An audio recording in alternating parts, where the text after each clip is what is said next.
শিশুদের বদনজর থেকে মুক্ত রাখার উপায় কি? খুব গুরুত্বপূর্ণ একটা প্রশ্ন। আমাদের সমাজে শিশুরা নানাভাবে আজ ক্ষতিগ্রস্ত। বেশিরভাগ পরিবারে শিশুদের অস্বাভাবিক নানা রকমের অসুবিধা আমাদের চোখে পড়ে। এগুলোর ব্যাপারে আমরা বিষয়ক মানুষই জানি না যেগুলো আসলে কেন হয়। এমন কিছু সমস্যা হয় যে সমস্যাগুলো নর্মালি হওয়ার কথা না। সেই সমস্যাগুলোর যে স্পিরিচুয়াল দিক আছে, এটা সম্পর্কে আমরা অনেক মানুষ আছে যারা সচেতন, যারা সজাগ হয়। সেই জায়গাগুলোতে আমাদের বিশেষভাবে ফোকাস দেওয়া দরকার, মনোযোগ দেওয়া দরকার। শিশুদেরকে এই জাতীয় বদনজর এবং এই জাতীয় বিষয়গুলো থেকে বাঁচানোর জন্য আমাদের অনেকগুলো উদ্যোগের মধ্য থেকে একটা উদ্যোগ হইতে হবে।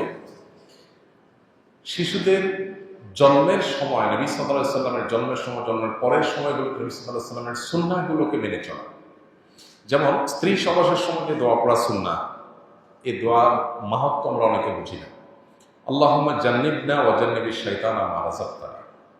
আল্লাহ, আপনি আমাদেরকে শয়তান থেকে রক্ষা করুন এবং যেই সন্তান আপনি আমাদেরকে দান করবেন সে অনাগত সন্তানকেও শয়তান থেকে আপনি রক্ষা করুন। এই যে শয়তানের পাকড়াও, শয়তানের নজরদারি, শয়তানের প্রভাব, এটা থেকে বাঁচার জন্য সেই তখন থেকে নবী সাল্লাল্লাহু আলাইহি ওয়াসাল্লামের দোয়ার এই শিক্ষা রয়েছে। এরপরে যখন দুনিয়াতে তারা ভূমিষ্ঠ হবে তখন রাসূল আকরাম সাল্লাল্লাহু আলাইহি ওয়াসাল্লাম হাসান হোসেন রাদিয়াল্লাহু তাআলা আনহুমার জন্মের পর দোয়া করেছেন, ওয়াইযুকুমা বিকালিমাতিল্লাহি তাম্মাহ মিন শাররি কুল্লি শাইতানিন ওয়া হাম্মাহ ওয়া মিন কুল্লি আইনিন লাম্মাহ। এই দোয়াটা আমরা আমাদের সন্তানদের জন্য জন্মের পর পড়বো। এছাড়া সাধারণ অবস্থাতেও বিশেষ এগুলি পড়তে পারি। এগুলোর মাধ্যমে শয়তানের প্রভাব থেকে মুক্ত থাকবে ইনশাআল্লাহ। এর বাইরে সন্তানদের জন্য বিশেষ আরো কিছু উদ্যোগ আছে। যেমন একটা উদ্যোগ হলো সন্ধ্যার সময় যখন সূর্য ডুবে, এই সময়টাতে হাদিসে পরিষ্কারভাবে সন্তানদেরকে বাহিরে রাখতে নিষেধ করা হয়েছে।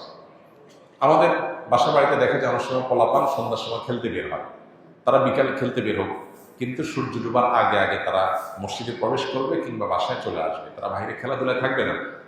এই টাইমটাতে বিশেষ করে দুষ্ট শয়তানের এবং দুষ্ট জিনগুলোর অনেক বেশি বিচরণ হয় এবং তারা দুর্বলদের উপর আক্রমণ বেশি করে। দুর্বল বলতে শারীরিকভাবে ক্ষীণকায় কিংবা শিশু, বৃদ্ধ, অসুস্থ, এই মানুষগুলোকে টার্গেট করে তাদের উপরে আক্রমণটা একটু বেশি হয়। তো শিশুদের মধ্যে তাদের আক্রমণ অনেক বেশি হয়। এই জন্য এই সময়টাতে বিশেষ করে আমরা খুব যত্নের সাথে বাচ্চাদেরকে সূর্য ডুবার আগে আগে বাসায় ঢোকানোর চেষ্টা করবো। তাদেরকে বাইরে রাখবো না, তাতে ইনশাল্লাহ তারা সেফ থাকবে, আল্লাহ চাহেন। তো আরো কিছু গুরুত্বপূর্ণ বিষয় আছে শিশুদেরকে ঘিরে। ভিতরে একটা হলো যে তাদের খাবারের সময় বিসমিল্লাহ বলা, তাদেরকে বলতে শেখানো, বাসা ঢুকতে বিসমিল্লাহ বলা, সালাম দিয়ে প্রবেশ করা, টয়লেটে ঢোকার সময় দোয়া পড়ে ঢোকা, কারণ ভেতরে শয়তান দুষ্ট জিনের উপদ্রব থাকে।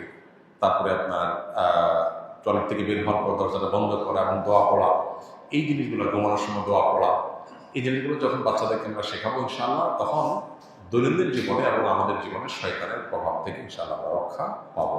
এই জিনিসটা শয়তান থেকে সন্তানদেরকে বাঁচানোর জন্য খুবই জরুরি একটা বিষয়। এগুলো আমরা লক্ষ্য রাখবো ইনশাআল্লাহ বিদিনিল্লাহ।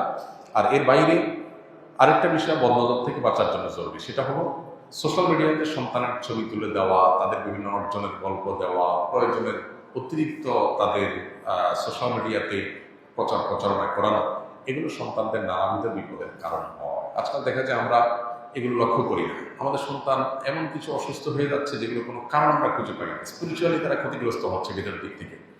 এগুলোর মূল কারণ হলো এই যে বদনজর। এই বদনজরের হাত থেকে বাঁচানোর জন্য প্রয়োজন ছাড়া তাদেরকে প্রদর্শন করে বেড়ানোর থেকে আমাদের বিরত থাকা দরকার। আমরা অনেকেই সোশ্যাল মিডিয়াতে দিয়ে দিই বা মানুষের সামনে নিয়ে যাই তাদেরকে, এবং অন্যদের বদনজরের কবলে তাদেরকে ফেলে দিই।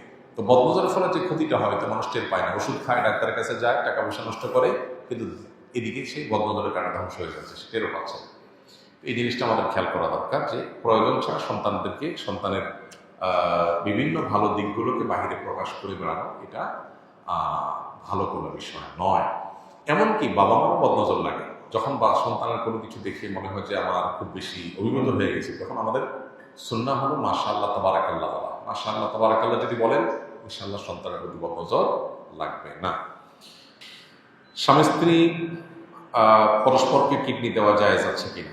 স্বামী স্ত্রী পরস্পরকে যদি কিডনি দেন তাহলে সেক্ষেত্রে সেটা জায়েজ হতে পারে এই শর্তে যে যিনি কিডনি দিবেন, দিলে তিনি নিজে মৃত্যুর মুখে পতিত হবেন না। যেমন তার 2টা কিডনি সুস্থ আছে, তাহলে একটা কিডনি তিনি দিতে পারেন, কিন্তু তার একটা কিডনি সম্পূর্ণ অকেজো, আর একটা কিডনি তিনি দিতে গেলে তিনি নিজেই মারা যাবেন। এটা তার জন্য জায়েজ নেই। অতএব স্বামী স্ত্রীকে, স্ত্রীর স্বামীকে বা ভাই বোন পরস্পরকে একজন আরেকজনকে শরীরের কোনো অর্গান যদি দান করতে চান, শরীয়ত দৃষ্টিকোণ থেকে সেটা জায়েজ আছে। যদি তিনি এটা দান করলে নিজে বড় কোনো ক্ষতির মুখে না পড়েন, তাহলে এটা জায়েজ আছে। আর দ্বিতীয়ত, এটা জায়েজ হবে যখন দান করা হবে, তখন বিক্রি করলে সেটা কি হবে না, জায়েজ হবে না। যে বিক্রি করবেন তার জন্য সেটা না জায়েজ হবে। একে মাহফুজ আলম, নওগাঁ সদর, নওগাঁ। আমার স্ত্রীর দ্বিতীয় মাস 2 মাস, 5 মাস এবং 8 মাসের বাচ্চা পেটের মধ্যে মারা গেছে।